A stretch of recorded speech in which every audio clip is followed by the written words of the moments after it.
Suis-je en tort pour avoir dit à la collègue de mon mari qu'elle pouvait la voir si elle le voulait? Je sais que cela semble fou, mais je le pensais sincèrement. Et maintenant, tout le monde pense que je suis soit folle, soit en train de jouer à un jeu tordu. Mon mari et moi sommes mariés depuis 3 ans et ensemble depuis 7 ans. Je l'aime plus que tout, mais j'ai toujours eu une règle en ce qui concerne les relations, je n'entrerai jamais en compétition pour un homme. Si quelqu'un d'autre peut me le prendre, alors il n'a jamais été vraiment à moi au départ. J'ai grandi en regardant ma mère courir après mon père et le supplier de rester fidèle. Elle vérifiait son téléphone, le suivait, pleurait et criait sur d'autres femmes. Il la trompait quand même constamment, et elle est restée avec lui pendant 20 ans avant qu'il ne finisse par la quitter pour quelqu'un d'autre. Je me suis promis que je ne serai jamais cette femme. Je préférerais être seul plutôt que d'être avec quelqu'un qui a besoin d'être convaincu de m'aimer. Mon mari sait cela de moi, et il a toujours dit qu'il le respectait. Il m'a dit très tôt qu'il ne tromperait jamais parce qu'il n'est pas ce genre d'homme. Je l'ai cru, et je veux encore le croire. Mais dernièrement, il y a cette femme à son travail, nommée Claire, qui m'a fait tout remettre en question. Ça a commencé il y a environ 4 mois quand il l'a mentionnée pour la première fois. Il a dit qu'elle était nouvelle dans l'équipe et qu'elle était vraiment intelligente et drôle. Je n'y ai pas prêté attention. Puis il a commencé à la mentionner de plus en plus. Claire a dit ce truc drôle en réunion. Claire a apporté du café à tout le monde. Claire divorce et avait besoin de parler à quelqu'un. J'ai commencé à remarquer qu'il lui envoyait des SMS après les heures de travail. Il disait que c'était juste pour le boulot, mais j'ai vu son nom s'afficher sur son téléphone à 23 heures une fois. Je lui ai posé la question calmement, et il a dit qu'elle avait juste besoin de vider son sac à propos de son divorce et qu'il était un bon ami. Je lui ai dit que je n'aimais pas ça, et il a dit que j'étais paranoïaque et que Claire n'était qu'une collègue. Le mois dernier, son entreprise a organisé une fête de fin d'année et les conjoints étaient invités. J'ai enfin pu rencontrer la fameuse Claire. Elle était jolie et sûre d'elle, et elle regardait mon mari comme s'il avait décroché la lune. Elle m'a à peine remarqué et a passé la majeure partie de la soirée à lui parler et à rire à tout ce qu'il disait. À un moment donné, je suis allé chercher un verre et quand je suis revenu, elle avait la main sur son bras. Je les ai observés un instant, et j'ai senti quelque chose changer en moi. Pas de la colère, mais quelque chose comme de la résignation. Je me suis approché et je me suis présenté correctement. Je lui ai dit que c'était très agréable de la rencontrer enfin puisque mon mari parle d'elle tout le temps. Elle a souri et a dit qu'il parlait de moi aussi. Puis j'ai dit quelque chose qui, je le sais, semble fou, mais je pensais chaque mot. Je lui ai dit que si elle le voulait, elle pouvait l'avoir. J'ai dit que je ne rivalisais pas pour les hommes et que s'il préférait être avec elle, alors je m'effacerais. Je lui ai dit que je l'aimais assez pour le laisser partir si c'était ce qu'il voulait. Son visage est devenu complètement livide et elle n'a pas su quoi dire. Mon mari m'a attrapé le bras, m'a tiré à l'écart et m'a demandé ce que je faisais. Je lui ai dit que j'étais honnête. J'ai dit que je refusais d'être la femme jalouse qui flique son mari et que je refusais de faire semblant de ne pas voir ce qui se passait. Je lui ai dit que la balle était dans son camp et que peu importe ce qu'il déciderait, je l'accepterais. Il m'a regardé comme si j'avais perdu la tête. Il a dit qu'il ne se passait rien avec Claire et que je venais de l'humilier devant sa collègue. Je lui ai dit que je n'avais humilié personne et que j'avais juste clarifié ma position. Le trajet du retour s'est fait en silence. Quand nous sommes rentrés, il m'a dit que j'avais dépassé les bornes et que je n'avais aucun droit de dire ça à Claire. Je lui ai demandé pourquoi il s'inquiétait tant de ses sentiments à elle s'il ne se passait rien entre eux. Il n'a pas eu de réponse à cela. Cela fait 3 semaines depuis la fête et les choses sont tendues. Il me parle à peine, et quand il le fait, c'est bref et froid. Ma sœur dit que j'ai joué à un jeu dangereux et que je lui ai essentiellement donné la permission de me tromper. Ma mère dit que je suis une idiote et que j'aurais dû me battre pour lui comme une épouse normale. Mais je ne veux pas me battre. Je veux être choisi. Je veux qu'il regarde toutes ses options et qu'il me choisisse quand même parce qu'il m'aime, et pas parce que je l'ai culpabilisé ou piégé. Hier, il est rentré et m'a dit que Claire avait demandé à être transférée dans une autre équipe. Il a dit qu'elle se sentait mal à l'aise après ce que je lui avais dit. Il a demandé si j'étais contente maintenant. Je lui ai dit que je n'étais ni contente ni triste et que je voulais juste qu'il soit honnête avec lui-même sur ce qu'il veut. Il est allé dans la chambre et a fermé la porte. J'ai dormi sur le canapé. Ce matin, je me suis réveillé avec un SMS de sa part. Il disait qu'il avait besoin de me dire quelque chose et demandait si nous pouvions parler ce soir. Mon cœur s'est serré, mais je me suis aussi senti étrangement calme. Quoi qu'il me dise, je le gérerai parce que j'ai passé toute ma vie à me préparer à ce moment. Je passe toute la journée au travail incapable de me concentrer sur quoi que ce soit d'autre que la conversation de ce soir. Mon estomac se noue chaque fois que je regarde mon téléphone. Le tableur devant moi reste exactement le même pendant 40 minutes parce que je n'arrive pas à faire taper mes doigts.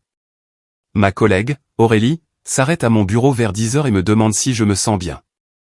Je lui dis que je vais bien, même si je ne vais visiblement pas bien. Elle n'insiste pas, mais je la vois me lancer des regards inquiets pour le reste de la matinée. Je continue d'actualiser mes emails comme si quelque chose d'important allait arriver, mais rien ne vient. L'horloge avance si lentement qu'elle semble cassée. Chaque minute ressemble à 10 minutes, et je n'arrête pas de penser à ce qu'il pourrait dire ce soir. Je me force à boire de l'eau parce que j'ai la bouche sèche et je réalise que je n'ai rien mangé depuis hier soir. Mes mains tremblent un peu quand je prends ma tasse de café. J'essaie de travailler vers 11 heures, mais je finis juste par fixer les mêmes chiffres sans comprendre ce qu'ils signifient. Mon patron passe par là et je clique rapidement sur un autre écran comme si j'étais occupé. Je ne pense pas qu'il le remarque, mais je n'en suis pas sûr. La matinée s'éternise et j'ai l'impression de m'observer de l'extérieur de mon corps. Au déjeuner, j'envoie un SMS à ma sœur au lieu d'aller à la cafétéria. Je lui parle du message qu'il a envoyé ce matin. Elle me rappelle dans les 30 secondes au lieu d'envoyer un SMS. Sa voix semble inquiète quand elle répond. Elle dit que je dois me préparer à la possibilité qu'il ait eu une liaison émotionnelle avec Claire tout ce temps. Elle me rappelle que mon ultimatum l'a peut-être poussé à faire un choix que je n'aimerais pas. Je suis assise dans ma voiture sur le parking à l'écouter parler. Elle me demande si j'ai réfléchi à ce que je ferais s'il dit qu'il veut être avec Claire. Je lui dis que je ne sais pas. Elle dit que je devrais avoir un plan avant ce soir. Je lui dis que je ne peux pas penser à des plans pour le moment. Elle se tait une seconde puis dit qu'elle peut venir ce soir si je veux qu'elle soit là. Je lui dis non parce que c'est quelque chose que je dois affronter seule. Elle me fait promettre de l'appeler après, quelle que soit l'heure. Je promets, même si je ne suis pas sûr d'être capable de parler à qui que ce soit après. Nous raccrochons et je reste assise dans ma voiture pendant encore 20 minutes. Je regarde les autres gens marcher vers leur voiture ou retourner à l'intérieur. Tout le monde a l'air si normal et je me demande si l'un d'entre eux traverse quelque chose comme ça. Mon téléphone vibre avec un email professionnel, mais je ne l'ouvre pas. Je quitte le travail à 14h30 parce que je ne peux plus faire semblant d'être productive. Je dis à mon patron que je ne me sens pas bien, ce qui est techniquement vrai. Il ne pose pas de questions. Je monte dans ma voiture et commence à conduire, mais je ne rentre pas tout de suite à la maison. Je conduis juste en ville pendant plus d'1 heure. Je passe devant le café où nous avons eu notre premier rendez-vous. Je passe devant le parc où il m'a demandé en mariage. Je n'arrête pas de penser à ma mère pleurant dans la salle de bain pendant que mon père était sorti avec une autre femme. Je me souviens l'avoir trouvée par terre une fois avec du mascara coulant sur son visage. Elle appelait son téléphone encore et encore, mais il ne répondait pas. J'avais 14 ans et je ne savais pas quoi dire pour arranger les choses. Je me suis juste assise à côté d'elle jusqu'à ce qu'elle arrête de pleurer. Je me suis promis ce soir-là que je ne laisserai jamais un homme me faire ressentir ça. Je ne supplierai jamais quelqu'un de rester. Je ne vérifierai jamais les téléphones, ne suivrai personne et ne crierai pas sur d'autres femmes. Je me suis promis que je partirais avant d'en arriver là. Mais maintenant je conduis en essayant de me préparer à ce qu'il choisisse quelqu'un d'autre. Et je ne me sens pas forte comme je pensais l'être. Je me sens juste vide. Je m'arrête à un feu rouge et ferme les yeux. Quand le feu passe au vert, la voiture derrière moi klaxonne. Je continue de conduire. Quand j'arrive enfin à la maison à 16 heures, sa voiture est déjà dans l'allée. Il travaille habituellement jusqu'à 18 heures. Voir sa voiture là plus tôt rend tout plus réel. Je reste assise dans ma voiture pendant 10 minutes à essayer de calmer ma respiration. Mes mains agrippent le volant même si le moteur est éteint. Je regarde notre porte d'entrée comme s'il allait peut-être sortir, mais il ne le fait pas. Je peux voir une lumière allumée dans la cuisine à travers la fenêtre. Je pense à repartir en voiture, mais cela ne ferait que retarder les choses. J'ai besoin de savoir ce qu'il va dire. J'ai besoin de savoir si mon mariage est terminé. Je vérifie mon visage dans le rétroviseur et j'ai l'air fatigué. Mes yeux sont rouges, même si je n'ai pas pleuré. Je prends 3 grandes respirations comme j'ai lu quelque part que c'est censé aider contre l'anxiété. Ça n'aide pas vraiment. J'ouvre enfin ma portière et marche vers la maison.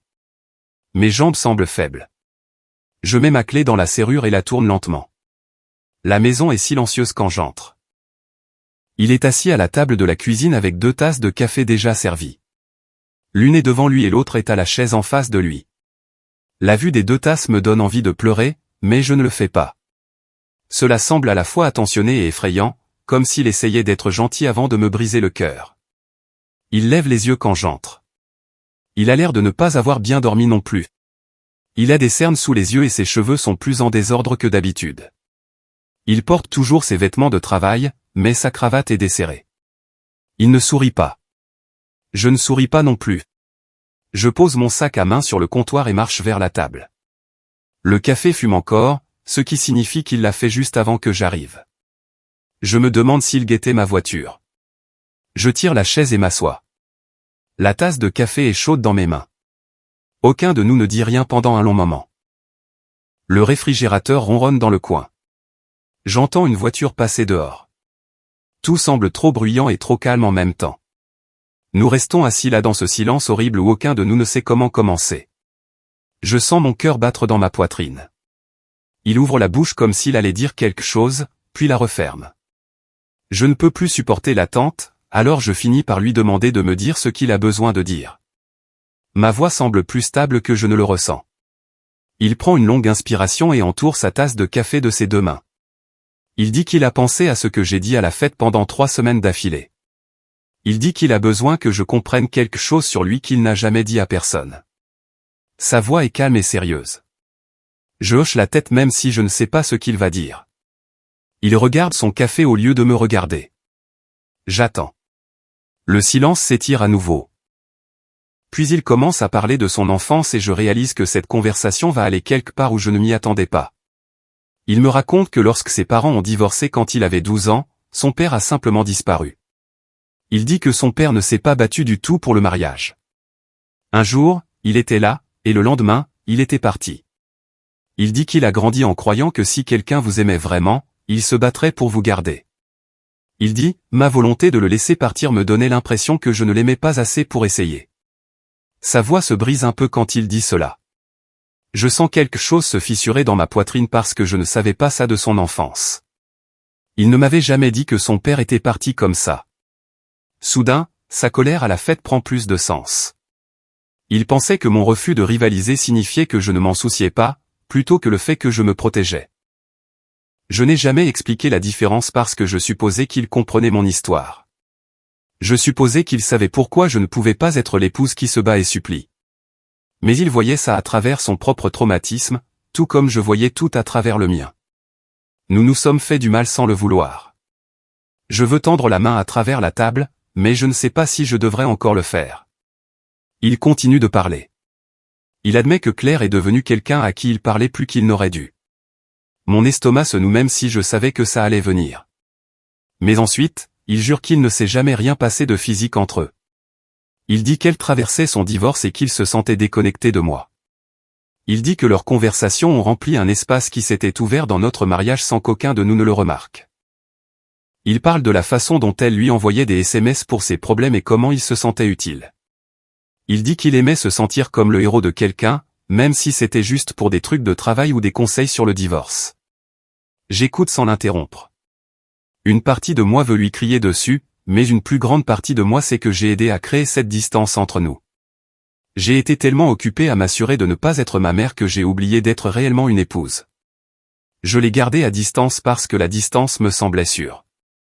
Mais la distance semble aussi solitaire et il est allé chercher une connexion ailleurs. Je lui demande directement s'il a des sentiments pour Claire. La question flotte dans l'air entre nous. Il met beaucoup de temps à répondre, ce qui fait battre mon cœur si fort. Je peux l'entendre dans mes oreilles. Je regarde son visage pendant que j'attends. Il finit par dire qu'il était attiré par l'attention qu'elle lui donnait. Il dit qu'il aimait la façon dont elle semblait avoir besoin de ses conseils et le faisait se sentir important. Mais ensuite, il dit qu'il ne pense pas que c'était à propos de Claire spécifiquement. Il dit que c'était plus à propos de se sentir à nouveau important pour quelqu'un, de sentir qu'il comptait. Cette réponse fait plus mal qu'un simple oui, car cela signifie que notre mariage était déjà brisé avant même que Claire n'apparaisse. Elle n'était qu'un symptôme de quelque chose qui n'allait déjà pas entre nous. Je pose ma tasse de café parce que mes mains tremblent trop pour la tenir stablement. Nous sommes assis là à nous regarder à travers la table et je réalise que nous avons tous les deux peur de perdre ce que nous avons, mais nous avons aussi peur de rester dans quelque chose qui meurt lentement. Aucun de nous ne sait quoi faire ensuite. Je lui dis que ce qu'il vient de dire fait plus mal que s'il avait admis et m'éclaire. Au moins, cela signifierait que notre mariage était brisé à cause de quelque chose de spécifique, quelque chose que nous pourrions nommer et peut-être réparer. Mais cela signifie que les fissures étaient déjà là avant qu'elles n'arrivent, se propageant dans les fondations pendant que nous faisions tous les deux semblant que tout allait bien. Je lui dis que j'ai dépensé tellement d'énergie à m'assurer de ne pas être ma mère que j'ai oublié d'être réellement présente dans mon propre mariage. Peut-être que le garder à distance ressemblait exactement à ne pas se soucier de lui du tout. Peut-être que mon approche détachée semblait simplement froide au lieu de respectueuse. Il tend la main à travers la table comme s'il voulait me prendre la main, mais s'arrête à mi-chemin. Ses doigts planent là dans l'espace entre nous, et il me regarde comme s'il demandait la permission pour quelque chose qui devrait être automatique entre mari et femme. Je ne bouge pas vers lui, mais je ne me recule pas non plus. Nous restons juste assis là dans cet horrible espace intermédiaire où tout semble pouvoir se briser si l'un de nous fait un faux mouvement. Sa main reste suspendue quelques secondes avant qu'il ne la ramène de son côté de la table. La cuisine semble trop silencieuse, à l'exception du ronronnement du réfrigérateur. Je commence à parler parce que le silence est insupportable. Je lui raconte comment je regardais ma mère fouiller le téléphone de mon père à 2 heures du matin, comment elle le suivait à l'épicerie pour s'assurer qu'il allait bien à l'épicerie. La fois où elle a débarqué à son bureau et a crié sur sa secrétaire parce qu'elle pensait qu'ils couchaient ensemble. Je lui parle des voix d'autres femmes sur le répondeur, du rouge à lèvres sur son col et des reçus de restaurants où nous n'étions jamais allés. Je lui raconte comment ma mère pleurait, suppliait et promettait d'être meilleure et comment mon père la regardait simplement avec cette expression fatiguée comme si elle s'humiliait elle-même. Je lui dis que j'ai décidé à 14 ans que je préférais être seul toute ma vie plutôt que de vivre comme ça. Que je ne vérifierais jamais le téléphone de qui que ce soit, ne suivrais personne ni ne supplierais qui que ce soit de me choisir. Il écoute sans l'interrompre. Et quand j'ai fini, il dit qu'il comprend maintenant. Il dit qu'il saisit pourquoi j'ai construit ces murs et pourquoi j'ai établi cette règle de ne jamais entrer en compétition. Mais ensuite, il dit qu'il y a une différence entre refuser de fliquer quelqu'un et refuser de lui montrer qu'il compte pour vous. Il dit, tu es allé si loin dans la direction opposée qu'il n'a jamais eu l'impression que tu te souciais vraiment de savoir s'il restait ou partait. Nous continuons à parler et cela se transforme en une longue conversation sur toutes les façons dont nous nous sommes manqués l'un l'autre sans même nous en rendre compte. 2 heures passent et nous sommes toujours à la table de la cuisine avec du café froid et aucun de nous n'a bougé. Il admet qu'il a commencé à mentionner Claire tout le temps parce qu'il voulait que je réagisse. Il voulait que je montre une certaine forme de jalousie ou de possessivité, ou n'importe quoi qui prouvait que je me souciais de le perdre.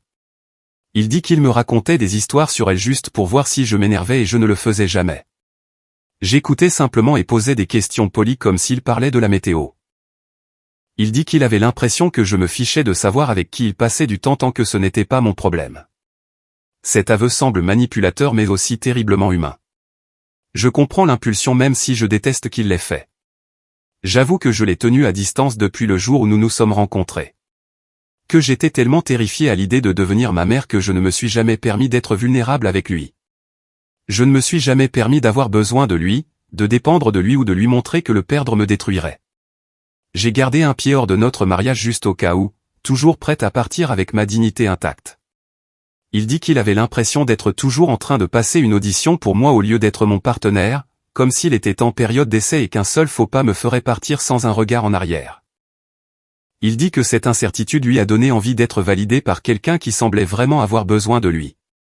Le soleil commence à se coucher à travers la fenêtre de la cuisine et nous sommes tous les deux épuisés. J'ai mal à la gorge à force de parler et mes yeux sont secs d'avoir pleuré plus tôt. Mais quelque chose a changé entre nous, même si je ne peux pas nommer exactement quoi. Il demande si je veux qu'il parte un moment pour que nous puissions réfléchir tous les deux. Il dit, peut-être avons-nous besoin d'espace pour comprendre ce que nous voulons vraiment. Je réalise que c'est exactement ce à quoi l'ancienne moi aurait dit oui. Là, moi, qui gardait toujours une stratégie de sortie prête aurait sauté sur l'occasion de créer de la distance, mais je lui dis que je veux qu'il reste. Les mots semblent étranges sortant de ma bouche, mais je les pense. Cette nuit-là, nous dormons dans le même lit pour la première fois en 3 semaines. Nous ne nous touchons pas, mais nous n'évitons pas activement le contact non plus. Nous restons simplement allongés chacun de notre côté avec environ 30 cm d'espace entre nous. Je peux l'entendre respirer dans l'obscurité. Je reste éveillé longtemps à penser à la façon dont ma détermination à ne pas être ma mère a failli me transformer en quelqu'un de tout aussi solitaire, juste d'une manière différente. Le lendemain matin, je me réveille avec l'odeur du café et des œufs. Il est dans la cuisine en train de préparer le petit déjeuner sans qu'on le lui ait demandé. Nous nous asseyons ensemble et mangeons dans ce silence prudent qui semble différent du calme colérique des dernières semaines. Ce silence n'est pas hostile. Il est juste incertain. Il me dit entre deux bouchées de pain grillé qu'il a déjà dit à Claire qu'il ne pouvait plus être son confident. Il dit que cela s'est produit avant même qu'elle ne demande son transfert vers une autre équipe. Il dit qu'il aurait dû fixer cette limite il y a des mois quand elle a commencé à lui envoyer des SMS sur des sujets personnels. Je lui demande ce qu'il attend de notre mariage maintenant. Il pose sa fourchette et me regarde droit dans les yeux. Il dit qu'il veut sentir que je veux vraiment qu'il soit là au lieu de simplement tolérer sa présence. Il veut savoir qu'il me manquerait s'il partait. Il veut que je lui montre que je tiens à ce qu'il reste. Je lui dis que je le veux, mais je ne sais pas comment le montrer sans avoir l'impression de supplier. La ligne entre exprimer son amour et être désespéré me semble si fine. Il dit que nous devons comprendre à quoi ressemble le juste milieu entre la supplication et l'indifférence. Mon téléphone sonne pendant que nous nettoyons la vaisselle du petit déjeuner. C'est ma sœur qui appelle pour prendre de mes nouvelles. Je vais dans le salon et je réponds. Elle demande comment s'est passée la conversation et je lui dis que nous avons parlé longtemps mais que nous n'avons pris aucune décision finale concernant notre mariage. Elle s'énerve immédiatement contre moi. Elle dit que je dois soit lui pardonner complètement et passer à autre chose, soit le quitter. Elle ne comprend pas pourquoi je reste dans cet entre-deux. J'essaie d'expliquer que la vraie vie est plus compliquée que ces deux options, que nous essayons de voir si nous pouvons réparer ce qui est brisé entre nous. Elle dit que je rends les choses trop compliquées et que je réfléchis trop à tout comme je le fais toujours. Je veux discuter avec elle, mais je sais aussi qu'elle n'a jamais été mariée. Elle n'a jamais eu à démêler 7 ans d'histoire commune et à déterminer quelle partie valent la peine d'être sauvée. Je raccroche avec ma sœur et je le trouve toujours à la table de la cuisine, fixant sa tasse de café vide. Il lève les yeux quand je reviens et demande si ça va. Je lui dis que j'en ai marre que tout le monde ait des avis sur ce que nous devrions faire alors qu'ils ne vivent pas réellement dans notre mariage. Il hoche la tête et dit qu'il pensait la même chose. Nous restons assis là 1 minute, sans rien dire, puis il demande si je serais prête à essayer une thérapie de couple. La question me prend au dépourvu car j'ai toujours pensé que la thérapie était quelque chose qu'on faisait quand on était sur le point de divorcer. Il dit qu'il ne veut pas divorcer, cependant. Il dit qu'il veut comprendre comment réparer ce qui est brisé entre nous, mais il ne pense pas que nous puissions le faire seuls. Je lui dis oui avant de pouvoir trop y réfléchir. Il sort son téléphone sur le champ et commence à chercher des thérapeutes dans notre région. Je le regarde faire défiler les profils et les évaluations comme si nous choisissions un restaurant. Il trouve quelqu'un nommé Valérie Renard qui a de bonnes critiques et une place libre la semaine prochaine. Il appelle et prend rendez-vous pour nous deux. Nous devons tous les deux prendre congé du travail, mais aucun de nous ne discute à ce sujet. Après avoir raccroché, il me dit que le rendez-vous est mardi à 10h du matin. Je le note sur le calendrier, même si je sais que je ne l'oublierai pas. Le reste de la journée semble étrange. Nous nous déplaçons l'un autour de l'autre avec précaution, comme si nous avions tous les deux peur de briser le petit quelque chose que nous avons réussi à créer. Il fait la lessive et je nettoie la salle de bain et nous ne parlons pas vraiment, mais ce n'est plus hostile. Ce soir-là, nous commandons à emporter et mangeons devant la télé en regardant une émission de cuisine dont aucun de nous ne se soucie. Il s'endort sur le canapé à mi-chemin et je le couvre avec une couverture avant d'aller au lit. Les jours suivants sont bizarres d'une manière différente d'avant. Nous sommes polis l'un envers l'autre, mais cela semble forcé. Nous parlons de savoir si nous avons besoin de lait et de l'heure de ramassage des poubelles, mais nous évitons tout ce qui est réel. Je le surprends parfois à me regarder comme s'il voulait dire quelque chose, mais ensuite il demande juste si j'ai besoin de quelque chose au magasin. Je fais la même chose. Je commence à aborder un sujet nous concernant et puis je me dégonfle et demande comment s'est passée sa journée au travail. Nous attendons tous les deux mardi comme si c'était une sorte de date limite. Je dis à ma mère que je veux la voir pour un café samedi. Elle a l'air surprise mais dit oui immédiatement. Nous nous retrouvons dans cet endroit près de son appartement qu'elle aime bien. Elle est déjà là quand j'arrive, assise à une table près de la fenêtre. Elle me serre dans ses bras quand je m'assois et me demande comment je vais. Je lui dis que nous allons en thérapie la semaine prochaine. Elle a l'air soulagée et dit que c'est bien. Je commande un latte et ensuite je lui pose la question à laquelle je pense depuis des jours. Je lui demande pourquoi elle est restée avec papa si longtemps. Elle remue son café pendant un long moment avant de répondre. Elle me dit qu'elle pensait que se battre pour lui était ce à quoi ressemblait l'amour. Elle dit qu'elle croyait que si elle pouvait juste être meilleure ou plus jolie ou plus compréhensive, alors il arrêterait de tromper. Elle dit qu'au moment où elle a réalisé qu'il ne voulait pas qu'on se batte pour lui, elle avait déjà gaspillé 20 ans. Elle a l'air plus vieille quand elle en parle. Je lui demande si elle le regrette, et elle dit chaque jour. Puis elle me surprend en disant qu'elle pense que je suis allé trop loin dans la direction opposée. Je commence à me défendre, mais elle lève la main. Elle dit que refuser de montrer que l'on tient à quelqu'un est juste une autre façon d'avoir peur. Elle me dit qu'un amour sain ne consiste pas à courir après quelqu'un ou à faire semblant de ne pas s'en soucier. Elle dit qu'il s'agit d'être assez courageux pour être honnête sur ce dont on a besoin. Je sens quelque chose bouger dans ma poitrine quand elle dit ça. Elle tend la main à travers la table et serre la mienne. Elle me dit de ne pas faire ces erreurs, mais aussi de ne pas surcompenser si fort que je finisse seul. Bref, nous finissons notre café et parlons d'autre chose, mais ces mots restent avec moi. Mardi matin arrive et nous nous préparons tous les deux en silence. Je change de tenue 3 fois avant de me décider pour un jean et un pull. Il met une chemise boutonnée, ce qu'il ne fait que pour les choses importantes. Nous conduisons jusqu'à l'immeuble de bureau où travaille Valérie, et aucun de nous ne parle dans la voiture. La salle d'attente est petite avec des murs beiges et des magazines que personne ne lit. Nous sommes assis l'un à côté de l'autre sur des chaises inconfortables jusqu'à ce qu'une femme ouvre la porte et appelle nos noms. Valérie Renard a probablement la cinquantaine, avec des cheveux gris et des lunettes. Elle nous serre la main à tous les deux et nous conduit dans son bureau. Il y a un canapé contre un mur et elle s'assoit dans un fauteuil en face. Nous nous asseyons aux extrémités opposées du canapé avec une bonne 60aine de centimètres d'écart entre nous. Elle nous demande de lui dire pourquoi nous sommes là et nous commençons tous les deux à parler en même temps. Elle lève la main et dit un à la fois. Mon mari me fait signe de commencer. J'essaie d'expliquer ma règle, la fête est claire, mais tout sort en désordre. Valérie m'arrête et me demande d'être plus précise. Elle demande ce que je veux dire quand je dis que je ne rivaliserai pas pour un homme. Je lui parle de mes parents et du fait d'avoir vu ma mère s'effondrer. Elle hoche la tête et prend des notes. Ensuite, elle demande à mon mari d'expliquer son point de vue. Il parle du sentiment que rien de ce qu'il fait n'est jamais suffisant. Il dit que je lui donne l'impression qu'il est toujours à une erreur près de me voir partir. Valérie lui demande si c'est ce qui s'est passé avec Claire. Il dit qu'il ne sait pas exactement, mais que Claire l'a fait se sentir nécessaire d'une manière qu'il ne ressent pas à la maison. Je sens les larmes monter, mais je les repousse. Valérie me regarde et me demande de décrire ce que signifie pour moi rivaliser pour un homme. C'est là que je craque. Je commence à pleurer, parlant de ma mère vérifiant le téléphone de mon père et le suivant en ville. Je parle de l'air désespéré qu'elle avait et à quel point je détestais l'avoir suppliée. Valérie me tend des mouchoirs et attend que j'ai fini. Puis elle dit quelque chose qui me fait arrêter de pleurer. Elle me dit que je traite toute expression de besoin comme une faiblesse. Elle dit que je teste constamment mon mari pour voir s'il restera sans que je lui donne une raison de le faire. Elle me demande si je lui ai déjà dit que j'avais besoin de lui ou si je m'attends juste à ce qu'il le sache. Je réalise que je ne l'ai pas fait, pas une seule fois en 7 ans. Elle se tourne vers mon mari et lui demande pourquoi il avait besoin de l'attention de Claire spécifiquement. Il reste silencieux pendant un long moment. Puis il admet que je lui donne l'impression que rien de ce qu'il fait n'est jamais tout à fait suffisant pour gagner ma pleine confiance.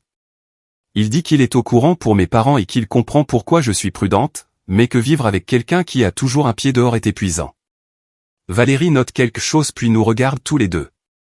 Elle dit que nous fonctionnons tous les deux à partir de blessures d'enfance qui n'ont rien à voir l'une avec l'autre. Elle dit que nous devons séparer les traumatismes passés de la réalité présente. La séance se termine et nous nous sentons tous les deux à vif. Nous marchons vers la voiture sans parler. Il demande si je veux aller dîner et je dis oui. Nous allons dans ce restaurant italien où nous allions quand nous avons commencé à sortir ensemble. Nous nous asseyons l'un en face de l'autre et parlons réellement de la séance. Il me dit qu'il ne réalisait pas à quel point le mariage de ma mère m'avait affecté. Je lui dis que je ne savais pas que son père était parti sans se battre. Nous apprenons tous les deux des choses l'un sur l'autre que nous aurions dû savoir il y a des années. Au cours des semaines suivantes, nous voyons Valérie 2 fois par semaine. Les séances sont difficiles, mais nous commençons à mieux communiquer. Elle nous donne des devoirs qui semblent stupides au début. Elle nous dit de dire une chose que nous apprécions chez l'autre chaque jour. Les premières fois sont gênantes. Il me dit qu'il apprécie que je me souvienne toujours de sa commande de café. Je réalise que j'ai montré mon amour par de petites actions tout en gardant mes mots bien enfermés. Il dit qu'il a besoin à la fois des actions et des mots. J'apprends que lui dire que je l'aime ne me transforme pas en ma mère. Je lui dis un soir que j'apprécie qu'il ne m'ait jamais jeté l'affaire claire au visage ni ne m'ait fait sentir bête à propos de ce que j'ai fait à la fête. Il a l'air surpris et dit qu'il sait qu'il a créé le problème en n'étant pas honnête quand il a commencé à se sentir loin de moi. Nous essayons tous les deux d'assumer nos responsabilités au lieu de simplement nous protéger. C'est différent de nos vieilles disputes où nous ne faisions que nous défendre jusqu'à ce que nous soyons trop fatigués pour continuer. Maintenant, nous nous arrêtons vraiment et réfléchissons à ce que nous avons fait de mal au lieu de simplement pointer du doigt. Les devoirs de Valérie aident parce qu'ils nous forcent à dire des choses gentilles même quand nous n'en avons pas envie. Certains jours, je dois vraiment chercher quelque chose à apprécier, mais je trouve toujours quelque chose de réel. Il fait la même chose et je peux voir quand il a du mal à penser à quelque chose, mais il y arrive toujours. 3 semaines après le début de la thérapie, Valérie nous demande de décrire à quoi nous voulons que notre mariage ressemble dans 5 ans. Nous commençons tous les deux à parler d'enfants, d'acheter une maison, d'avoir des dîners de famille et de tous les trucs normaux que les gens disent. Elle écoute et prend des notes, puis elle nous arrête. Elle demande si nous pouvons réellement nous imaginer être heureux ensemble ou si nous ne faisons qu'énumérer des choses que nous pensons que le mariage est censé inclure. La question me frappe de plein fouet parce que je réalise que je décrivais une version magazine du mariage au lieu de penser à ce que je veux réellement avec lui spécifiquement. Il devient silencieux aussi et je sais qu'il pense la même chose. Nous restons assis là 1 minute sans rien dire et Valérie attend simplement. Cette question brise quelque chose entre nous. Nous commençons à parler du fait que nous avons agi comme si nous étions mariés au lieu de construire réellement quelque chose de vrai entre nous. Il admet qu'il ne sait pas comment être proche de quelqu'un sans avoir l'impression d'être testé pour voir s'il va gaffer. J'avoue que je ne sais pas comment laisser quelqu'un s'approcher sans attendre qu'il me quitte. Nous avons tous les deux peur des mêmes choses, mais nous les avons gérées en nous repoussant l'un l'autre. Valérie écrit beaucoup pendant cette partie et je me demande ce qu'elle met dans ses notes sur nous. Quand la séance se termine, nous restons assis sur le parking pendant 20 minutes juste à parler de ce qui est ressorti. Il me dit qu'il veut trouver comment être proche sans que ce soit effrayant. Je lui dis que je veux ça aussi. Valérie nous donne de nouveaux devoirs lors de notre séance suivante. Elle dit que nous devons nous entraîner à être ouverts par petits morceaux, en commençant par partager une peur ou une inquiétude chaque semaine. La première fois que nous essayons, j'ai la nausée. Nous sommes assis sur le canapé après le dîner et je me force à le dire à voix haute. Je lui dis que j'ai peur que si je lui montre à quel point j'ai besoin de lui, il réalisera qu'il a du pouvoir sur moi et qu'il l'utilisera. Son visage fait ce truc où je peux voir à quel point cela lui fait mal d'entendre ça. Il me demande si je pense vraiment qu'il ferait ça et je dis, je ne sais plus ce que je pense. Je sais juste que c'est ce qui me fait peur et ça contrôle tout ce que je fais. Il ne se met pas sur la défensive et ne me dit pas que j'ai tort. Il encaisse simplement et dit qu'il est désolé que j'ai porté cette peur toute seule. La semaine suivante, c'est à son tour de partager quelque chose. Il met beaucoup de temps à commencer à parler et je peux le voir se préparer. Finalement, il dit qu'il a peur que je ne reste avec lui que parce que je suis trop têtu pour abandonner et que je déteste échouer. Il pense que peut-être je n'aime pas vraiment être avec lui et que je ne veux juste pas être divorcé. Celle-là me dévaste parce que je n'avais jamais pensé à la façon dont tout mon truc sur le fait de ne pas entrer en compétition pouvait donner l'impression que je me fichais qu'il reste ou qu'il parte. Nous restons tous les deux assis là, tristes de voir à quel point ces peurs ont fait des dégâts pendant que nous les gardions enfermés à l'intérieur. Je tends la main et la pose sur son genou et je lui dis que ce n'est pas pour ça que je reste. Je reste parce que je l'aime même si je suis mauvaise pour le montrer. Il pose sa main sur la mienne et nous restons comme ça jusqu'à ce qu'il soit temps d'aller au lit. Environ 1 mois après notre première vraie conversation, nous regardons une émission à la télé sans vraiment y prêter attention. Il attrape ma main sans y penser comme si c'était la chose la plus normale au monde. Je le laisse la tenir et nous restons assis comme ça pendant 1 heure entière, sans parler, juste à être ensemble. Cela ressemble à plus de progrès que toutes nos séances de thérapie parce que c'est facile et naturel au lieu d'être lourd de sens. Quand l'émission se termine, nous réalisons tous les deux que nous ne savons même pas ce qui s'est passé dans l'épisode parce que nous étions juste assis là à nous tenir la main. Nous en rions et c'est le premier vrai rire que nous ayons eu ensemble depuis des mois. Quelque chose a changé et nous le sentons tous les deux. Ma sœur vient dîner la semaine suivante et elle remarque tout de suite que quelque chose est différent. Elle continue de nous regarder pendant que nous cuisinons et nettoyons ensemble. Après le repas, elle m'attire dans la chambre et demande si je vais vraiment bien ou si je fais semblant pour elle. Je lui dis que je pense que nous sommes vraiment en train d'arranger les choses et elle a l'air choquée. Elle admet qu'elle était complètement sûre que nous nous dirigions vers le divorce après ce qui s'est passé à la fête de fin d'année. Elle pensait qu'il n'y avait pas de retour possible après ça. Je lui dis que nous y travaillons et que c'est dur mais que nous essayons tous les deux. Elle me serre dans ses bras et dit qu'elle est contente de s'être trompée. Le travail organise une fête surprise pour l'anniversaire de mon mari et il m'envoie un SMS pour que je vienne. Je me sens nerveuse à l'idée de voir ses collègues après toute la situation avec Claire, mais je me force à y aller quand même. Quand j'arrive, tout le monde est amical et normal et personne n'agit bizarrement autour de moi. Je réalise que j'avais monté tout ça en épingle dans ma tête, bien plus gros que quiconque n'y pensait. La plupart de ses collègues ont probablement oublié ou n'ont jamais su ce qui s'était passé en premier lieu. Je me sens stupide d'avoir évité ces événements professionnels pendant des mois parce que j'avais peur de ce que les gens penseraient. Une femme de son équipe nommée Pauline Mercier vient me voir pendant que je prends un verre. Elle me dit qu'elle est contente que je sois venu et qu'elle s'inquiétait pour lui pendant ces semaines où tout allait mal. Elle dit qu'il semblait vraiment perdu et qu'elle est heureuse de le voir sourire à nouveau. Cela me fait réaliser que d'autres personnes pouvaient voir nos problèmes même quand nous pensions les cacher. Elle demande comment nous allons et je lui dis que nous travaillons sur les choses. Elle dit que c'est bien parce qu'elle pouvait voir qu'il m'aime à la façon dont il était malheureux quand les choses n'allaient pas. 2 mois après le début de la thérapie, Valérie demande si nous sommes prêts à parler de Claire directement au lieu de tourner autour du pot. Nous nous tendons tous les deux, mais nous acceptons parce que nous savons que nous devons l'affronter tôt ou tard. Elle nous guide pour examiner ce qui s'est réellement passé par rapport à ce que nous avions peur qu'il se passe. Elle nous fait séparer les faits des sentiments et cela aide de voir les choses exposées comme ça. Mon mari regarde ses mains puis me regarde. Il me dit que lorsque Claire demandait des conseils ou lui envoyait des SMS tard le soir, cela lui donnait l'impression d'être doué pour quelque chose. Il dit qu'à la maison, il avait toujours l'impression de marcher sur des œufs en attendant que je décide qu'il ne valait pas la peine d'être gardé. Il admet qu'il aimait son attention parce que cela le faisait se sentir nécessaire d'une manière qu'il ne ressentait pas avec moi. Puis il s'arrête et me regarde droit dans les yeux et dit qu'il n'a jamais sérieusement pensé à me quitter pour elle. Il dit qu'il savait que ce qu'il faisait était mal, mais qu'il n'arrivait pas à trouver comment arrêter sans admettre qu'il y avait un problème. Je prends une respiration et je lui dis que j'avais tellement peur de devenir ma mère que je l'ai repoussé avant qu'il ne puisse partir de lui-même. J'explique que chaque fois que je sentais l'envie de vérifier son téléphone ou de demander où il était, je me forçais à reculer parce que c'est ce que faisait ma mère et ça n'a jamais marché. Je lui dis que j'ai créé la distance exacte que j'essayais d'éviter en refusant de lui montrer que je tenais à lui. Nous restons tous les deux assis là à nous regarder et je vois qu'il comprend maintenant pourquoi j'ai dit ce que j'ai dit à la fête. Valérie se penche en avant et nous demande ce que nous entendons et ce que l'autre personne vient de partager. Mon mari dit qu'il entend que je me protégeais, mais que cela ressemblait à un rejet pour lui. Je dis que j'entends qu'il cherchait une connexion et l'a trouvée au mauvais endroit parce que je ne lui donnais pas ce dont il avait besoin. Valérie hoche la tête et nous dit que nous étions tous les deux si occupés à nous protéger de nos pires peurs que nous avons arrêté d'être réellement mariés l'un à l'autre. Elle dit que la situation avec Claire n'était qu'un symptôme de nos vrais problèmes et non la cause. Elle nous dit que nous aurions atteint cette crise à un moment donné avec ou sans Claire parce que nous ne traitions pas les vrais problèmes de notre mariage. Elle nous demande si nous comprenons que retirer Claire du tableau ne répare pas ce qui est brisé entre nous. Mon mari dit oui, et je hoche la tête parce que je sais qu'elle a raison. Nous avons traité Claire comme si elle était le problème alors qu'en réalité, elle a juste exposé toutes les fissures qui étaient déjà là.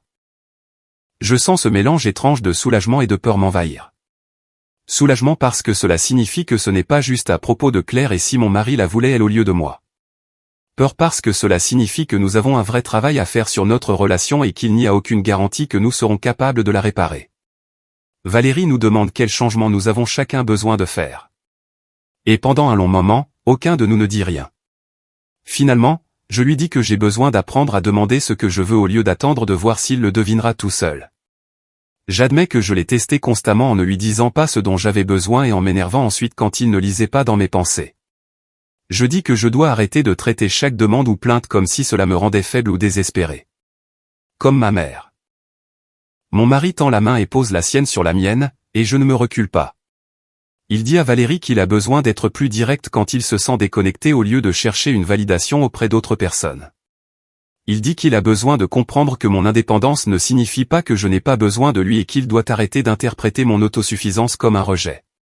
Il admet qu'il a cherché des preuves que je ne voulais pas vraiment de lui au lieu de me croire quand je dis que je le veux. Valérie nous dit que ce sont de bons points de départ, mais que changer ces schémas va demander un travail difficile. Elle dit que nous allons tous les deux faire des erreurs et retomber dans nos vieilles habitudes, et que c'est normal. Elle demande si nous sommes tous les deux prêts à continuer à être présents et à essayer même quand cela semble impossible. Nous disons tous les deux oui. Elle nous programme pour la semaine prochaine et nous dit de réfléchir à une petite chose que nous pouvons chacun faire différemment avant notre prochaine séance. Les semaines suivantes sont étranges parce que nous essayons tellement d'être différents que parfois cela semble forcé et maladroit. Je me force à lui dire quand je ne me sens pas en sécurité au lieu de simplement me taire et d'attendre qu'il le remarque. Il se force à venir vers moi quand il passe une mauvaise journée au lieu d'envoyer des SMS à ses collègues à ce sujet. Nous apprenons tous les deux de nouvelles façons d'être l'un avec l'autre et cela ne semble pas encore naturel, mais cela ressemble à des progrès. Un soir, je remplis le lave-vaisselle et il arrive derrière moi et demande si je suis fâché à propos de quelque chose. Je dis presque non automatiquement, mais ensuite je m'arrête et lui dis que je suis frustré qu'il ait encore laissé ses vêtements sur le sol de la salle de bain après que je lui ai demandé de ne pas le faire. Il s'excuse et va les ramasser tout de suite, et je me sens stupide de l'avoir même mentionné. Mais plus tard ce soir-là, il me remercie de le lui avoir dit au lieu d'être silencieusement agacé, et je réalise que c'est ce que Valérie voulait dire par apprendre de nouveaux schémas. 3 mois passent, et nous allons toujours en thérapie chaque semaine. Nous sommes devenus meilleurs pour nous parler, mais nous ne nous sommes pas vraiment disputés à propos de quelque chose de sérieux. Tout semble prudent et poli, comme si nous avions tous les deux peur de faire tanguer le bateau. Puis lors d'une séance, Valérie m'interroge sur quelque chose que mon mari a mentionné la semaine précédente alors que je n'étais pas là, et je ne savais pas qu'il avait eu une séance en solo. Je ressens cet éclair de colère qu'il y soit allé sans moi et qu'il ait parlé de notre mariage dans mon dos. J'essaie de refouler ça, mais Valérie le voit sur mon visage et demande ce que je ressens. Je lui dis que je vais bien, mais elle ne lâche pas l'affaire. Elle continue d'insister jusqu'à ce que j'admette finalement que je suis en colère qu'il ait eu toute une conversation sur nous sans que je sois là. Mon mari a l'air confus et dit que Valérie a suggéré que nous fassions chacun une séance individuelle pour parler de nos affaires personnelles. Il dit qu'il ne pensait pas que c'était un secret et il supposait que je le savais. Je lui lance sèchement que clairement je ne le savais pas et que j'ai l'impression qu'il parle de moi dans mon dos exactement comme il l'a fait avec Claire. Son visage change et il me dit que ce n'est pas juste et qu'il a le droit d'avoir sa propre séance de thérapie. Je dis, bien sûr qu'il a le droit, mais ça ne veut pas dire que je suis obligé d'aimer la prendre de cette façon. Valérie se recule et nous observe et je réalise soudain qu'elle ne va pas intervenir et nous calmer. Elle nous laisse nous disputer. Mon mari dit qu'il en a marre d'avoir l'impression de devoir me dire le moindre truc qu'il fait, sinon je vais supposer qu'il fait quelque chose de mal. Je lui dis que peut-être s'il n'avait pas passé des mois à envoyer des SMS à une autre femme, il n'aurait pas à faire face à ma suspicion maintenant. Il hausse le ton et dit qu'il en a marre qu'on lui jette Claire au visage chaque fois que nous ne sommes pas d'accord sur quelque chose. Je hausse le ton en retour et lui dis que c'est ce qui arrive quand on brise la confiance de quelqu'un. Valérie prend enfin la parole et nous demande de faire une pause. Elle nous dit que c'est bien et que nous devons apprendre à nous disputer sans attaquer la personnalité de l'autre. Elle nous guide pour exprimer notre colère sans que cela porte sur qui est l'autre personne en tant qu'être humain. Elle nous apprend à dire « je ressens » au lieu de « tu fais toujours » et comment s'en tenir au problème actuel au lieu de ramener chaque erreur du passé. Nous nous entraînons là, dans son bureau, et cela semble ridicule mais aussi utile. À la fin de la séance, nous sommes tous les deux épuisés, mais quelque chose s'est dénoué entre nous. Nous rentrons en silence, mais ce n'est pas le silence colérique d'avant. Quand nous entrons, il demande si je veux continuer à en parler, et je dis oui. Nous nous asseyons sur le canapé et je lui dis que je suis en colère qu'il m'ait fait me sentir folle pendant des mois alors que je savais que quelque chose n'allait pas. Je lui dis que je n'arrêtais pas de remettre en question mon propre jugement parce qu'il continuait d'insister sur le fait qu'il ne se passait rien avec Claire et que j'étais paranoïaque. Il reste avec ça une minute puis me dit qu'il est en colère que j'ai abandonné notre couple si facilement à la fête au lieu de me battre pour ce que nous avions. Il dit qu'il avait l'impression que je cherchais une excuse pour partir et que Claire m'en a juste donné une. Je commence à pleurer et je lui dis que je ne cherchais pas d'excuses. J'essayais juste de me protéger d'une blessure plus grave plus tard. Il commence à pleurer aussi et dit qu'il essayait de se protéger de mon indifférence en trouvant quelqu'un qui semblait vraiment vouloir de lui. Nous pleurons et crions tous les deux et disons des choses que nous retenions depuis des mois. Nous parlons du divorce de ses parents et des tromperies de mon père et de la façon dont nous avons tous les deux apporté tant de bagages dans ce mariage sans jamais les déballer. Nous parlons jusqu'à 2 heures du matin et à la fin, nous sommes tous les deux vidés mais aussi plus légers d'une certaine manière. Il tend la main vers moi et je le laisse me tirer contre lui. Nous finissons par nous embrasser, puis plus que nous embrasser, et c'est la première fois que nous faisons l'amour depuis la fête de fin d'année. C'est différent de ce que c'était avant. Nous sommes tous les deux vraiment présents et attentifs au lieu de faire machinalement les choses. Après, nous sommes allongés dans le noir et il me dit qu'il avait peur de m'avoir perdu pour toujours. Je lui dis que je n'avais peur de ne jamais l'avoir vraiment eu pour commencer. Il me serre plus fort et dit qu'il veut continuer à essayer et je dis que moi aussi. Le lendemain, ma mère appelle et demande comment je vais. Je lui dis que nous arrangeons les choses, que nous allons en thérapie et que nous faisons de vrais progrès. Elle reste silencieuse un long moment et puis elle dit qu'elle est fière de moi. Je manque de laisser tomber le téléphone parce que ma mère ne dit jamais des trucs comme ça. Elle me dit qu'elle est fière que je fasse le travail difficile qu'elle n'a jamais fait avec mon père. Elle admet qu'elle aurait dû soit le quitter des années plus tôt, soit essayer réellement de réparer leur mariage au lieu de simplement le subir. Elle dit qu'elle est contente que je ne répète pas ses erreurs dans une direction ou dans l'autre. Je ne sais pas quoi dire, alors je la remercie simplement. Elle me dit qu'elle a beaucoup réfléchi à ses propres choix ces derniers temps et que me voir gérer cette situation lui a fait réaliser combien de temps elle a gaspillé. Nous parlons pendant presque 1 heure et c'est la conversation la plus honnête que j'ai jamais eue avec ma mère. Quand nous raccrochons, j'ai l'impression que quelque chose a changé entre nous deux. 4 mois après le début de la thérapie, Valérie nous demande comment nous pensons que nous allons. Mon mari dit qu'il pense que nous faisons de vrais progrès, mais qu'il a encore des moments où il retombe dans ses vieux schémas. Je suis d'accord et je dis que je me surprends encore à vouloir me fermer quand les choses deviennent difficiles. Valérie demande si nous voulons continuer à venir chaque semaine ou si nous nous sentons prêts à espacer nos séances. Nous nous regardons et disons tous les deux que nous voulons continuer à venir, mais peut-être passer à 1 fois par semaine au lieu de 2. Elle dit que cela semble raisonnable et que nous nous en sortons mieux que beaucoup de couples qui viennent la voir. Elle nous rappelle que nous allons avoir des rechutes et que c'est normal. Et que la chose importante est que nous continuions à être présents l'un pour l'autre. Ce week-end-là, mon mari suggère que nous partions en voyage ensemble, juste tous les deux. Il dit que nous n'avons pas fait ça depuis avant que Claire n'entre en scène, et il pense que nous en avons besoin. Je suis d'accord, et nous commençons à regarder les endroits où nous pourrions aller. Il évoque la ville où nous nous sommes fiancés et demande si je voudrais y retourner. J'y réfléchis et je réalise que retourner à cet endroit avec tout ce que nous avons appris semble juste. Cela ressemble à une façon de se rappeler pourquoi nous nous sommes choisis en premier lieu, et de voir si nous pouvons nous choisir à nouveau maintenant que nous savons dans quoi nous nous engageons vraiment. Je lui dis oui, et il nous réserve un chalet pour le mois suivant. Nous passons les semaines suivantes à préparer le voyage et cela nous donne quelque chose à attendre avec impatience ensemble. Ma sœur vient dîner et remarque tout de suite que nous semblons différents. Elle continue de nous observer pendant que nous cuisinons et nettoyons et finit par me prendre à part pour demander ce qui a changé. Je lui dis que nous traitons réellement nos problèmes au lieu de les éviter, et elle a l'air choquée. Elle admet qu'elle était complètement sûre que nous nous dirigions vers le divorce après tout ce qui s'est passé. Je lui dis que nous avons encore un long chemin à parcourir, mais que nous essayons tous les deux vraiment maintenant.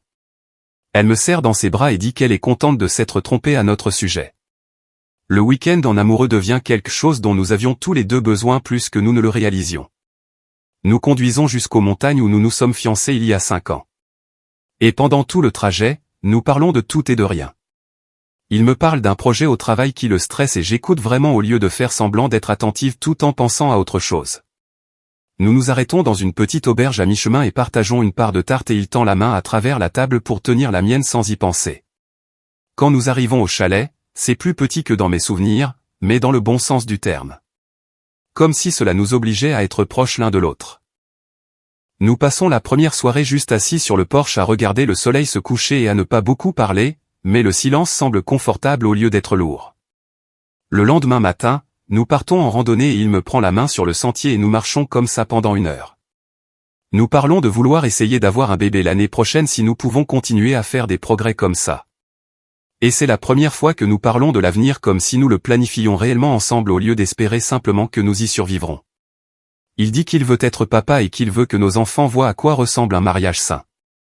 Et j'ai réalisé que c'est ce que nous construisons maintenant. Ce soir-là, nous préparons le dîner ensemble dans la minuscule cuisine du chalet, et nous n'arrêtons pas de nous cogner l'un contre l'autre et d'en rire. Nous parlons de toutes les conversations difficiles que nous avons eues au cours des derniers mois, et à quel point c'était effrayant, mais à quel point les choses vont mieux maintenant. Il me dit qu'il est content que j'ai confronté Claire à la fête, parce que sinon, nous aurions pu passer des années sans traiter nos problèmes. Je lui dis que je suis contente aussi, même si ça a failli nous détruire. Quand nous rentrons à la maison le dimanche soir, je me sens différente d'une certaine manière, comme si quelque chose avait changé pendant le week-end. Lundi matin, il part au travail et pour la première fois depuis des mois, il me manque réellement au lieu de me sentir soulagé d'avoir de l'espace. Je lui envoie un SMS vers midi juste pour dire que je pense à lui et il renvoie un emoji cœur qui me fait sourire comme une idiote. Il répond plus tard en demandant comment se passe ma journée et nous avons toute cette conversation sur rien d'important, mais cela semble important quand même. Quand il rentre ce soir-là, il m'embrasse pour me dire bonjour et me dit que je lui ai manqué aussi. Et nous préparons le dîner ensemble et parlons de nos journées comme le font les couples normaux. Le reste de la semaine se passe comme ça avec nous qui nous envoyons des SMS pendant la journée et sommes réellement heureux de nous voir le soir. Ma collègue remarque que j'ai l'air plus heureuse et demande s'il est arrivé quelque chose de bien et je réalise que je me promène en souriant sans le vouloir. Je lui dis que les choses vont juste mieux à la maison et elle dit qu'elle est contente parce que je semblais vraiment stressé pendant un moment. 6 mois après que tout s'est effondré, nous avons une séance avec Valérie où elle nous demande ce que nous avons appris sur nous-mêmes et l'un sur l'autre. Je réfléchis une minute parce que je veux lui donner une vraie réponse au lieu de juste dire que nous allons mieux. Je lui dis, j'ai appris que se protéger de la douleur signifie aussi se protéger de la joie, et que je préfère risquer d'être blessé plutôt que de vivre dans la distance prudente que je gardais avant. J'explique que j'ai passé tellement de temps à essayer de ne pas être ma mère que j'ai fini par être tout aussi seul qu'elle, juste d'une manière différente. Valérie hoche la tête et pose la même question à mon mari. Il prend une respiration et dit qu'il a appris que chercher une validation en dehors du mariage était plus facile que de faire le travail difficile de construire une vraie proximité, mais que la voie facile tuait lentement ce que nous avions. Il dit à Valérie qu'il est en fait reconnaissant que la fête de fin d'année ait eu lieu parce que nous aurions pu passer encore des années sans traiter ces problèmes et nous aurions pu finir divorcés sans jamais comprendre pourquoi. Je tends la main et prends la sienne et il la serre en retour. Valérie nous sourit et dit qu'elle voit combien de travail nous avons tous les deux fourni. Elle nous dit qu'elle est vraiment impressionnée par nos progrès et pense que nous sommes prêts à passer à des bilans mensuels au lieu de séances hebdomadaires. Une partie de moi panique à l'idée de ne pas la voir là chaque semaine, mais une autre partie de moi sait que nous sommes prêts. Elle nous prévient que nous aurons encore des jours difficiles et que nos vieux schémas pourraient revenir quand nous serons stressés, mais que nous avons maintenant les outils pour gérer ces moments différemment d'avant. Elle nous rappelle que le mariage est un travail et que nous devrons continuer à être présents l'un pour l'autre même quand c'est dur. Nous acceptons tous les deux le planning mensuel et elle nous donne des choses à travailler d'ici notre prochaine séance. Sortir de son bureau semble différent cette fois. Moins comme si nous tenions à peine le coup et plus comme si nous construisions réellement quelque chose de solide. Mon anniversaire arrive quelques semaines plus tard et ma sœur m'emmène dîner pour fêter ça. Nous sommes assises dans ce restaurant en ville et elle m'observe avec ce regard bizarre sur le visage. Finalement, elle dit qu'elle voit une vraie différence dans la façon dont je parle de mon mari maintenant. Que j'ai vraiment l'air de quelqu'un qui est amoureux au lieu de quelqu'un qui est juste déterminé à ne pas échouer. Le commentaire me prend au dépourvu parce que je ne réalisais pas que je donnais cette impression avant. Je lui dis que je suis amoureuse de lui et que j'apprends que l'amour demande du courage et pas seulement de l'engagement. Elle demande ce que je veux dire et j'essaie d'expliquer que c'est effrayant de laisser quelqu'un compter autant pour soi, de lui donner le pouvoir de vous blesser, mais que l'alternative est pire. Elle me regarde longuement et puis dit qu'elle est fière de moi pour avoir fait le travail au lieu de simplement partir comme elle pensait que je le ferais. Je lui demande pourquoi elle pensait que je partirais et elle admet qu'elle était sûre que nous nous dirigions vers le divorce après la fête de fin d'année. Elle dit qu'elle est contente de s'être trompée à notre sujet. 1 mois plus tard, nous décidons d'organiser un dîner avec des amis que nous n'avons pas beaucoup vus depuis que tout allait mal. Je suis nerveuse à ce sujet parce que je ne veux pas que les gens nous voient et pensent que nous sommes encore en désordre. Mais mon mari dit que nous devrions arrêter de nous cacher. Nous invitons 3 couples et passons tout le samedi à cuisiner et nettoyer. Quand les gens commencent à arriver, je me sens me tendre. Mais ensuite mon mari pose sa main sur mon dos et je me détends un peu. Tout au long de la soirée, je remarque à quel point nous sommes différents l'un avec l'autre maintenant, nous touchant et riant et finissant les phrases de l'autre comme nous le faisions quand nous nous sommes mis ensemble. À un moment donné, je suis dans la cuisine en train de préparer le dessert, et une de nos amies vient m'aider. Elle me dit que quoi que nous ayons fait pour arranger les choses, ça marche vraiment, et que nous semblons plus heureux qu'elle ne nous a jamais vus. Je la remercie et elle me serre dans ses bras et dit qu'elle est contente parce qu'elle s'inquiétait pour nous pendant un moment. Après le départ de tout le monde, nous nettoyons ensemble et il me dit qu'il s'est amusé et que ça faisait du bien d'être à nouveau entouré de gens. Je suis d'accord et nous allons au lit avec le sentiment que peut-être nous allons nous en sortir. 7 mois après que tout s'est effondré, mon mari rentre du travail un jour avec des fleurs sans raison. Il me les tend et dit qu'il a pensé à quel point nous sommes passés près de nous perdre l'un l'autre et que ça lui a fait peur. Il me dit qu'il ne veut plus jamais prendre notre mariage pour acquis et qu'il s'engage à continuer de travailler pour être le partenaire que je mérite. Je mets les fleurs dans l'eau et me retourne pour le regarder et je vois qu'il est sincère. Je lui dis que cela signifie beaucoup pour moi et que je sais que nous avons encore du travail à faire, mais que je suis reconnaissante du chemin parcouru. Je lui dis que je m'engage aussi, et que j'apprends à m'investir pleinement dans notre relation au lieu de garder un pied dehors juste au cas où les choses tourneraient mal. Nous nous asseyons sur le canapé et parlons de la façon dont nous sommes tous les deux arrivés dans le mariage avec des idées brisées sur ce à quoi ressemble l'amour. Lui à cause du divorce de ses parents et moi à cause du mariage toxique de mes parents. Nous parlons de la façon dont nous construisons quelque chose de plus sain ensemble, quelque chose qui ne ressemble à aucune de nos enfances. Il dit qu'il pense que nous allons y arriver, et je dis que je le pense aussi. Nous restons assis là à nous tenir, et je sens quelque chose s'apaiser dans ma poitrine. Comme si je pouvais enfin respirer à fond. Quelques jours plus tard, ma mère appelle et demande si elle peut passer prendre un café. Je dis oui, même si je suis nerveuse à ce sujet parce que nous n'avons pas vraiment beaucoup parlé depuis que tout est arrivé.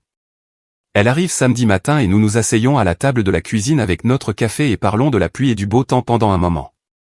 Mon mari est à la maison et il vient dire bonjour et ma mère demande si elle peut lui parler 1 minute. Je commence à partir, mais elle dit que je peux rester si je veux. Elle se tourne vers lui et lui dit qu'elle veut s'excuser pour tout rôle que son mariage a joué dans la façon dont j'ai abordé le mien. Elle dit qu'elle sait que sa relation avec mon père m'a perturbé et elle est désolée si cela a rendu les choses plus difficiles pour nous. Mon mari a l'air surpris, mais il est gentil à ce sujet. Il lui dit que nous faisons tous de notre mieux avec les schémas dont nous avons hérité et que ce qui compte, c'est que nous brisions les cycles maintenant. Ma mère commence à pleurer un peu et je tends la main pour tenir la sienne. Elle nous dit qu'elle est fière de la force avec laquelle nous avons travaillé pour sauver notre mariage et qu'elle souhaite avoir eu le courage de faire la même chose il y a des années. Nous restons assis là encore un moment à parler des schémas familiaux, de guérison et de faire mieux que la génération avant nous. Quand ma mère part, elle nous serre tous les deux dans ses bras et nous dit de continuer à nous battre l'un pour l'autre. Une fois qu'elle est partie, mon mari et moi nous regardons et il dit « C'était intense, mais bien. » Je suis d'accord. Et nous passons le reste de la journée juste à être ensemble et à nous sentir reconnaissants pour les secondes chances. 8 mois après que tout a failli s'effondrer, nous entrons dans le bureau de Valérie pour ce qu'elle nous dit être notre dernier rendez-vous régulier. Elle dit que nous pouvons toujours revenir tous les 3 mois pour des bilans si nous le voulons, juste pour nous assurer que nous restons sur la bonne voie. Nous nous asseyons sur son canapé et elle nous sourit de cette façon qu'elle a quand elle est fière de quelque chose. Et elle nous dit qu'elle a travaillé avec beaucoup de couples qui étaient en crise. Elle dit que la plupart d'entre eux passent tout leur temps à pointer du doigt et à attendre que l'autre personne change en premier, mais nous avons réellement fait le travail difficile de nous regarder nous-mêmes et de comprendre ce que nous devions réparer dans notre propre comportement. Elle nous dit que c'est ce qui a fait la différence, cette volonté de prendre ses responsabilités au lieu de simplement blâmer l'autre. Mon mari tend la main et prend la mienne pendant qu'elle parle, et je ne me recule pas et ne me sens plus bizarre à ce sujet. Nous la remercions pour tout, et elle nous serre tous les deux dans ses bras à la porte. Et quand nous montons dans la voiture, je ressens ce mélange étrange de gratitude et de nervosité parce que maintenant nous devons continuer à faire ce travail sans quelqu'un qui nous regarde pour s'assurer que nous ne gâchons pas tout à nouveau. Ce dimanche matin-là, nous essayons le truc que Valérie a suggéré lors de notre dernière séance où nous nous asseyons ensemble et parlons de ce que nous ressentons à propos de nous. Cela semble super gênant au début parce que nous sommes assis à la table de la cuisine avec du café et c'est comme si nous avions une réunion sur notre mariage, ce qui semble ridicule quand je le dis à voix haute. Mais il prend ça au sérieux et me demande s'il y a quelque chose de la semaine passée qui m'a dérangé ou m'a fait me sentir déconnecté. Et j'admets que lorsqu'il est resté tard au travail jeudi sans m'envoyer de SMS, j'ai senti cette vieille panique familière commencer à s'insinuer. Il s'excuse et dit qu'il n'y a même pas pensé parce qu'il finissait juste un rapport. Et puis il me demande ce dont j'ai besoin de sa part quand cela arrive. Je lui dis que j'ai juste besoin d'un SMS rapide. Pour que je sache qu'il pense à moi et il dit que c'est facile et qu'il fera mieux. Ensuite, je lui pose la même question et il dit qu'il s'est senti vraiment bien à propos de nous cette semaine, qu'il a remarqué à quel point nous rions plus ensemble maintenant par rapport à il y a 6 mois. Nous restons assis là pendant peut-être 30 minutes juste à parler des petites choses et je réalise que c'est exactement ce que Valérie voulait dire par attraper les problèmes avant qu'ils ne deviennent gros. À la 3e semaine, cela cesse de ressembler à un devoir de thérapie bizarre et commence à ressembler à quelque chose que j'attends réellement avec impatience. Ce temps protégé le dimanche matin où nous sommes intentionnellement connectés et honnêtes l'un avec l'autre. Près d'un an après cette fête de fin d'année qui a presque tout détruit, nous sommes allongés dans le lit un soir et il se tourne vers moi dans le noir et me pose une question qui fait bondir mon cœur. Il demande si je me battrais pour lui maintenant si quelqu'un essayait de me le prendre. J'y réfléchis une vraie minute parce que je veux lui donner une réponse honnête, pas juste dire ce que je pense qu'il veut entendre. Je lui dis oui, je me battrais pour lui maintenant, mais pas parce que je suis désespéré ou que j'ai peur d'être seul comme ma mère l'était. Je lui dis que je me battrais parce que je sais ce que nous avons construit ensemble au cours de cette année passée. Toutes les conversations difficiles et les séances de thérapie et les bilans du dimanche matin et que ça vaut la peine d'être protégé. Je lui dis que je comprends enfin que se battre pour quelqu'un qu'on aime n'est pas la même chose que courir après quelqu'un qui ne veut pas de vous. Il me tire plus près et je peux entendre le soulagement dans sa voix quand il me dit que c'est tout ce qu'il a jamais voulu de moi. Il dit qu'il n'a jamais eu besoin que je sois jalouse ou possessive. Il avait juste besoin de savoir que je le choisissais activement au lieu d'accepter passivement sa présence dans ma vie. Il me dit qu'il a passé tellement de temps à avoir l'impression que j'étais toujours à moitié prête à partir. Comme si j'avais un pied dehors attendant juste qu'il gaffe pour avoir une raison de partir. Je sens des larmes sur mon visage parce que je comprends enfin. Comment ma peur de devenir ma mère m'a fait agir comme si je ne m'en souciais pas alors qu'en réalité je m'en souciais tellement que ça me terrifiait. Je lui dis que je comprends maintenant qu'il y a une énorme différence entre la poursuite désespérée de ma mère envers mon père et mon propre investissement sain dans notre mariage. Que aimer quelqu'un assez pour travailler sur les problèmes n'est pas la même chose que de supplier quelqu'un de rester alors qu'il veut partir. Nous nous endormons en nous tenant l'un l'autre. Et pour la première fois de toute notre relation, je n'ai pas peur d'avoir besoin de lui. Et je suis sincèrement excité par notre avenir au lieu d'espérer simplement que nous y survivrons. Nous avons tous les deux choisi de faire le travail difficile au lieu de partir. Et ce choix a fait toute la différence.